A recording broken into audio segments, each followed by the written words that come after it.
Good morning. Today is the 1st of March. Happy March, everybody. So we're moving right into this year just fine. Everything is working out. Just wanted to get online and do a little talking this morning. I have a little bit to finish up with my orientation today for my job. So I went in a little bit ago, and when I got there, they had asked me to come back a little bit later. And I was like, oh yeah, because I already was running behind and late because my kids currently homeschool, and we are just now starting a new semester. And so what the kids are doing right now is they're doing their STAR testing. And with the STAR testing, they have to log in. And I guess the school, they emailed everybody not the full login, but they just emailed them the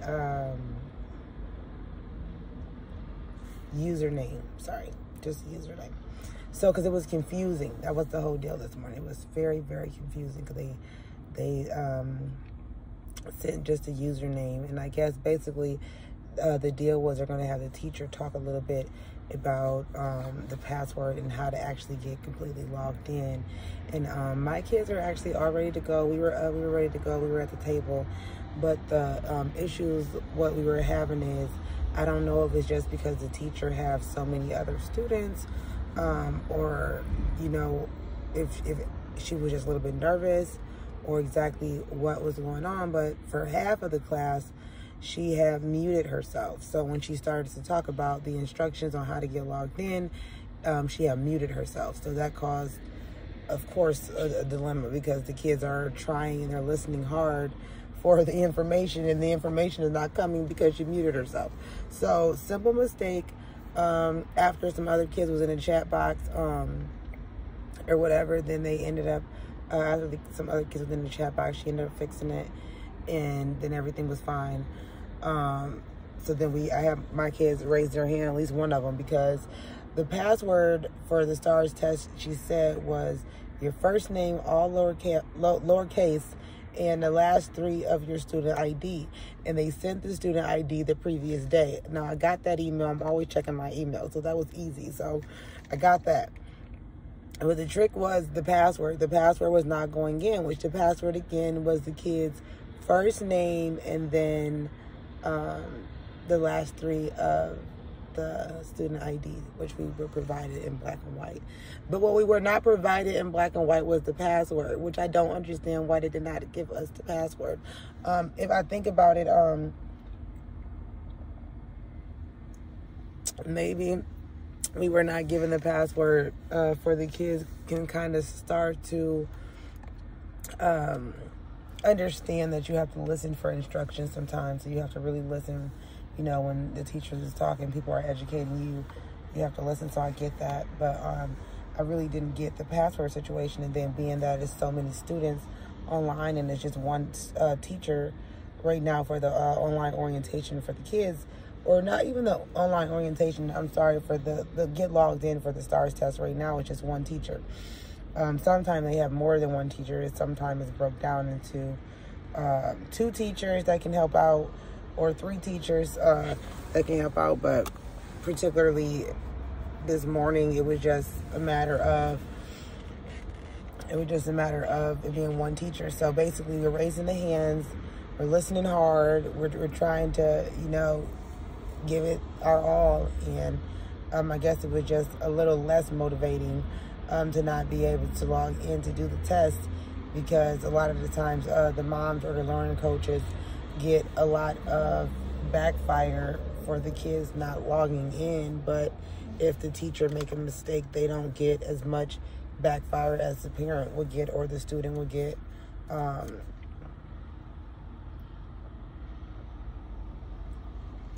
For simple mistakes. So anywho, I did email one of the teachers. I have to write down the teacher's name to kind of, learn and make sure I know who to talk to, because I don't want to be emailing the teacher about simple things emailing the principal about simple things that the teacher can do,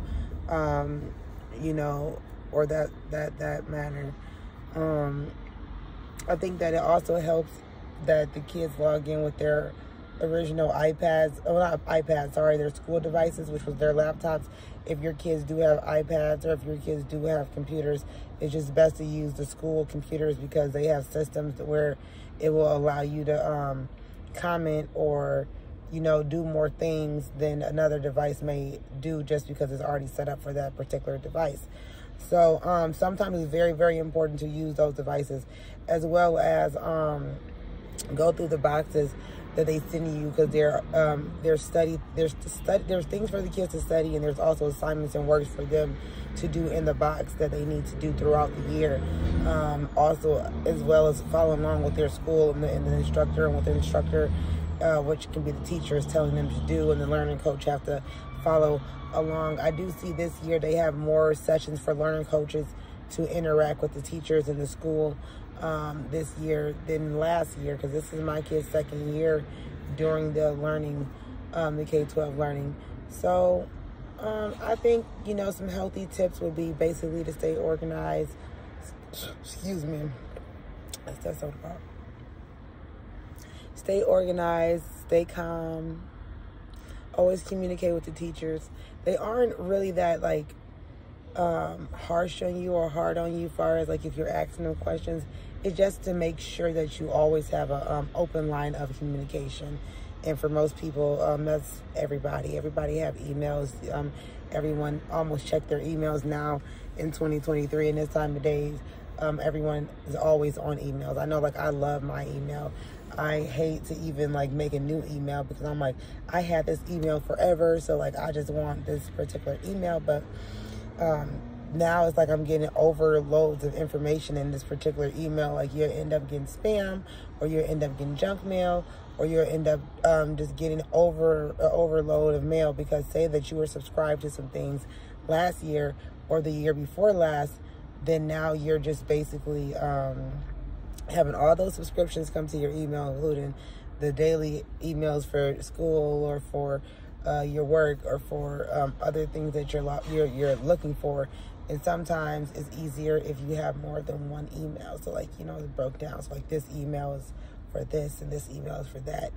Nevertheless, check them all the time. And if you have more than one device, then put emails on different devices. Try to keep an agenda. I know I have a few different agendas that I keep. I have this agenda right here that I kind of keep or whatever, and, like, I write down my kids' login and all the things that we need to log in. I write that right down there in my handy dandy agenda. So yes, it's really important to keep an agenda. It's important to stay organized. You know, because, like, right now I'm not, like, in my career how I wanted to be in my career completely. So it's a lot of studying. It's a lot of testing. It's a lot of deadlines that I'm trying to meet that sometimes I'm having to push back because I'm not always as organized as I should be. Like, when you have this agenda, you need to use it. Like, the agenda has all the months. I normally buy an agenda at the beginning of the year. I actually have about 3 of them. So I have this agenda, and I have, let me see if I have it just near me.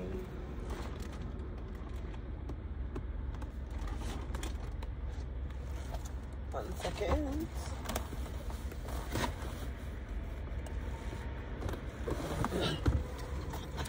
So I have three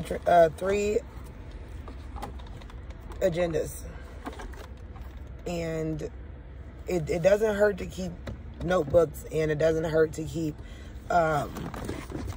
extra things that you need.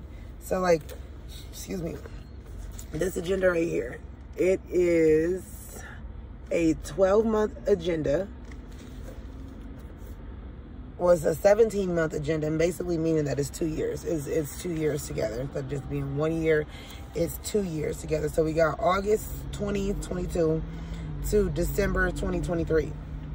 So basically, December 2023 is the end of our year, and the beginning of the year is January. So this particularly is a floral design that all girls love to have. It does not matter about the design that you have far as an agenda. It just matters about what's in your agenda, like far as what information you're going to put in your agenda, how many months do you need in your agenda? Is it good to have 2 years together, or is it good to have 1 year together? Is there any agendas that have 3 years, or does it have any agendas that have 4 or 5 years? But far as I'm concerned right now, I'm just kind of focused on the agendas that I do have. And this agenda particularly was about $30. And I'm pretty sure I got it from Walgreens, either Walgreens or Walmart. Just because I'm more of a I want it now type of person. So as you see, I put a lot of information into my agenda. It's good to use different colors, highlighters. You do not want to use way too many colors to where you're like confusing yourself. You're like looking at it and you're like, oh my God, what is this? I don't understand what is this. So basically I like to use like bold colors. I use a black, a blue.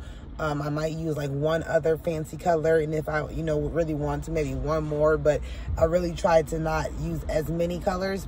As far as highlighters, I like highlighters, and it's good to be organized with highlighters too. So if you're going to use a yellow like for all your paydays. Like highlight every week that you have your payday, because most people have paydays, every other week or every week. So basically, you can do that. Or if you're on like a monthly supplement income, which is totally fine too, you can use it as a monthly thing too. Say you have doctor's appointments, you want to put your agenda, you want to put your highlighters different for all your appointments. If your kids have an appointment, or you want to separate the appointment for like dental versus like just your regular doctors, you want to put that up in there, your agenda. You want to put any classes that you have, the time that the assignments are due, into your agenda. Or even better yet, if you have like some type of school, you're going to school, right? You want to do all of the schoolwork in just one particular agenda. That's why I have so many. So you can use like one full agenda for particularly just school. You can use one agenda for just work. One agenda for just goals, like your short goals and your long-term goals. So there's plenty of things that you can use your agenda for. I also like to put my bills in my agenda. Sometimes I've been getting fancy and thinking like, okay, what is my bills for the whole year? So basically, if my car insurance is $114 this month, I want to times that by 12 so I can get a broader aspect of how much my insurance is. And if God willing, if I can pay that all in 1 year at once, that's what I would prefer to do. So then you don't have to every month go out your pocket and go, oh, I got to pay my insurance, I got to pay my car payment, I got to pay my rent, I got to pay, this. You just get it done with. It's just already done with. Any classes that you're taking, you want to put that up in there. The price of your payments, because like sometimes we get so busy with life, like we know that we have a car payment, but we don't remember how much your car payment is. How don't you know how much your car payment is and you've been paying this car all year? We know simple things, like, right? Well, we're human. So basically our brain is like that episode on SpongeBob where he had to throw everything out and then revamp, because sometimes you have way too much stuff going on. So it's really, really important to stay organized. Staying organized means keeping up with your agenda. You really want to write in it. You want to use it. Most of the time, any agenda, what makes an agenda more fancier than like, an agenda is more fancier than like, simple other things. Well, I got something to do real quick, so I have to end this video. But I'm going to do a part 2 of this video, so just stay tuned.